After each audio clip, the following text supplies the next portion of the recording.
When the 7 Years' War ended in 1763, France lost its North American territories, leaving Spain and Britain as grudging neighbors. Spain had to give up the Floridas to Great Britain, losing control of the routes from the Caribbean to Europe, and had to accept Louisiana from the French in order to avoid having the British too close to the rich viceroyalty of New Spain. 4 months after the American victory at Saratoga, New York, in 1777, France decided to enter the war hoping for a quick victory. But the French and American forces suffered a series of setbacks, convincing the French government that it would only be possible to defeat Britain if Spain entered the war.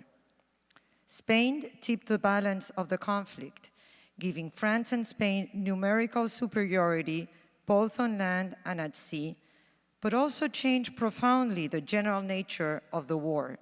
Britain was forced to adopt a defensive strategy since Spain's military actions in the Americas, the Caribbean, and Europe prevented the concentration of British forces against the North American rebels. The actions of one man were particularly crucial to the Spanish support of the American Revolution. Please welcome His Excellency General Bernardo de Gálvez, Governor of Spanish Louisiana.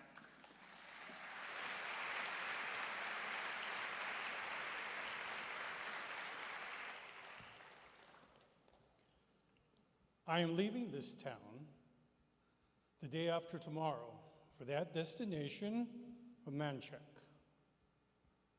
with 370 men of the battalion and 140 of the pickets, all whom are veteran troops which are able to travel, since many men are ill.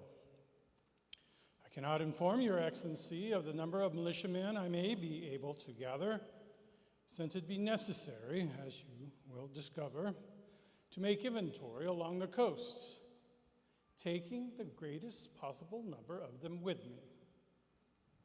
I am counting on the goodwill which I recognize in the troops and generally everybody.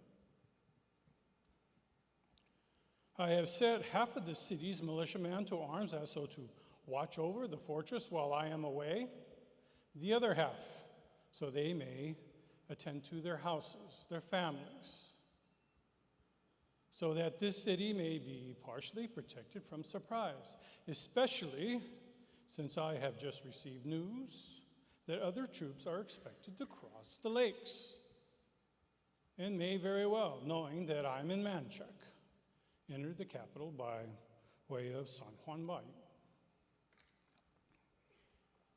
As regards the Pensacola expedition, it will be necessary to add 500 or 1,000 men to the 4,000 which I requested in my initial plan.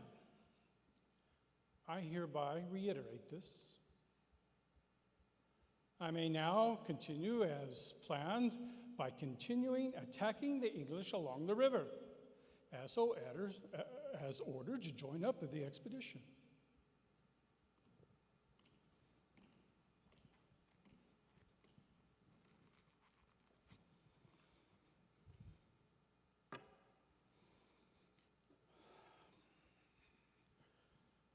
Faced with the enemy, working in the trenches, which I've opened to oppose the Baton Rouge fort, defended by some 500 men, Your Excellency would rightly assume I will not have time to write at any length. On the 7th day, at 4 o'clock in the morning, I took Manchac Fort by surprise and by assault, the English troops having withdrawn to Baton Rouge.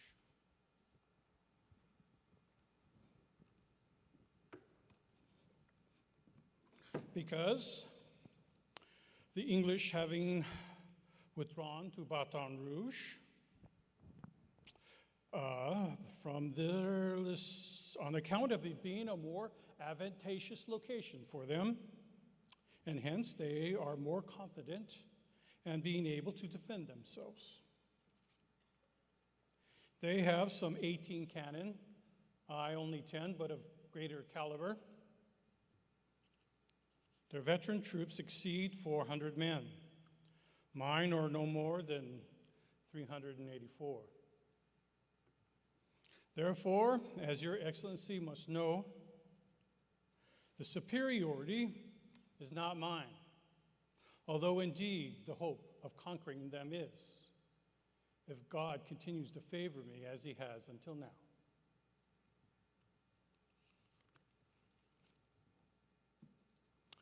Daily, many sick stumbled into my ill-equipped camp, completely destroyed by the hurricane, lacking tents and other essential commodities, has made me decide to attack before my meager forces are annihilated.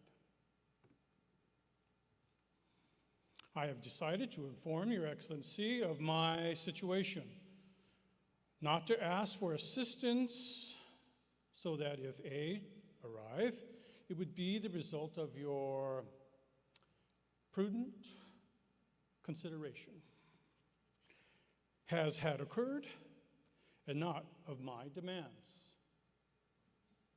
Thus, I would be protected from the criticism which could damage my reputation, and with which testimony that at all times and on all occasions I have given demonstrates that I am not worthy of.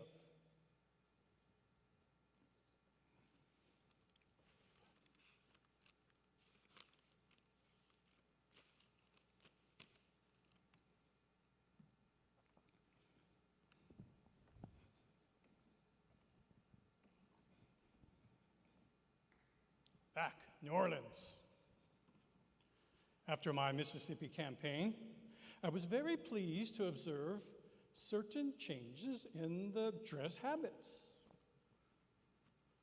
Believing that dress is one of the things that most characterizes nations, I have the pleasure of communicating to Your Excellency that every lady of this town has adopted the use of sayas and matillas, the Spanish gown and veil, voluntarily leaving the French tunic with which they used to present themselves.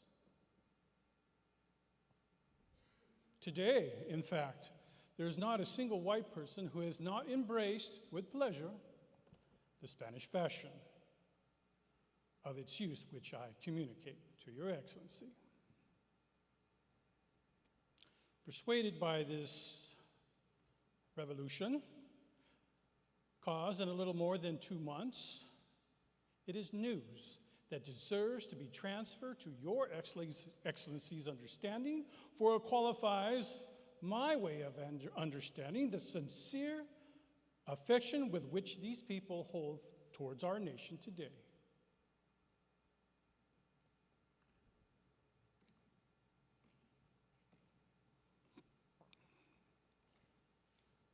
Pensacola,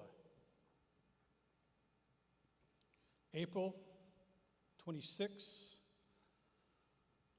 at 4 o'clock in the afternoon, the engineers set out with 5 battalions of grenadiers and light infantry to trace the trench which would be dug at night, but were compelled to stop after only half completing this operation due to the many parties of Indians sustained by 200 troops commenced to firing upon them.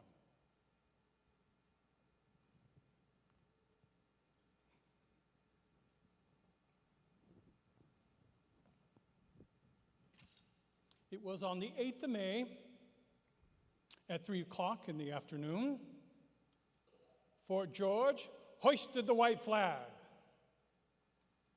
An adjutant of General Campbell's proposed a suspension until the following day in order to capitulate. On the 10th, the general and his troops came out, and after surrendering the flag of the Volvic Regiment and one of the artillery, his troops laid down their arms. with all the ceremony.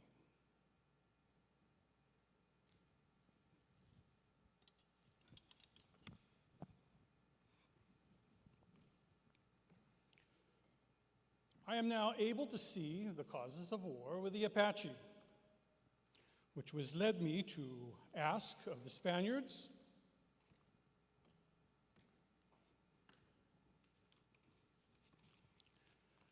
to be impartial, to know that the Indian is not our friend is because he owes us no benefits. And if he takes revenge, it is in just satisfaction of affronts received, and because of the little faith that we have kept in them and the tyrannies they have suffered. Therefore, I have instructed the following. Shall read 2 of the articles, starting with the 7th. Nonetheless, the best defense that the English have had has been the natives, and they could be ours. If our side could assure of it, it would be convenient that everything possible be done to capture the nations which remain enemies and make friends of them, as far as security and effects, commerce and gifts, and the Indian permits. The 8th. You will admit those who come to shake hands, offering them friendship and the king's protection, trade, and gifts. As soon as the conquest is known in Spain, they will send articles. You will demand each of them of the Indian nations that they persuade and oblige the others to be at peace with the Spaniards. Make them understand that the king does not wish to use them in war against the white man, as the Choctaws and the Tapapucas have. Talapucas, con permiso. To sum up, they will always be treated with the gentleness and words of friendship, which is the only way to attract them.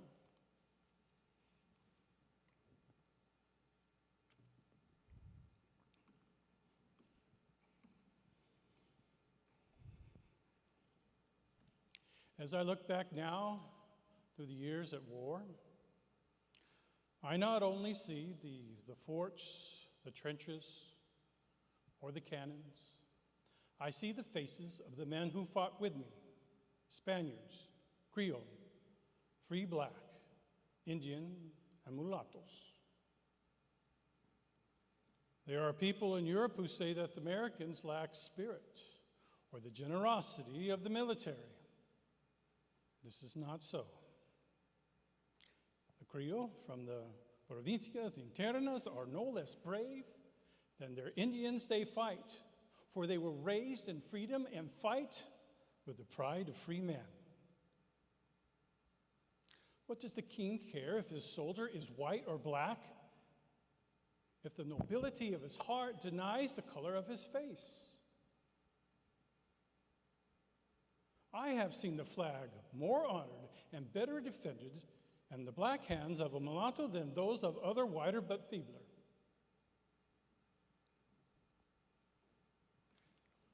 For far too long, the story of America's independence has been told with Spain at its margins. I cannot pretend to know what future generations will think, say of me. Yet I hope that one day this new nation will honor my name among its founders. I am your most humble and obedient servant, Bernardo de Gálvez.